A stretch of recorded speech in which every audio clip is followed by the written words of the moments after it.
সালাতে দোয়া কবুল হয়। সালাতে দোয়া কবুলের 3 জায়গা। একটা হচ্ছে তাকবীরে তাহরিমার পরে আমরা সানা পড়ি না, আমরা তো একটা পড়ি। আল্লাহর হাবিব সুন্নাহ এবং নফল নামাজে আরো পড়তেন সানা, ওই দোয়া কবুল হয়। 2 নম্বর জায়গা সালাতে সেজদায় পড়ে দোয়া করলে কবুল হয়। আকরাবু মা ইয়াকুনুল আবদু মির রাব্বিহি ওয়া হুয়া সাজিদ ফাকসিরু ফিহি দুআ। বান্দা যখন সেজদায় লুটিয়ে পড়ে, বান্দা আল্লাহর সবচেয়ে কাছে চলে যায়। তা কিন্তু বিশ্বনবী বলে, সেজদাটা তোমার রবের কুদরতি পায়ের উপরে পড়েছে। সেজদায় পড়ে দোয়া করেন। সালাম ফিরানোর আগে বিশ্বনবী দোয়া করতেন, লা ইউসাল্লিমান্না আহাদুকুম হাত্তা ইয়াতাআওয়াযা মিন আরবাআ।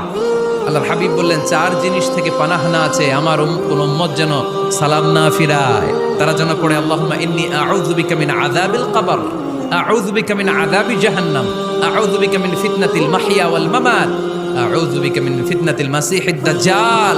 আল্লাহ কবরের আযাব থেকে বাঁচাও, আল্লাহ জাহান্নামের আগুন থেকে বাঁচাও, আল্লাহ জীবন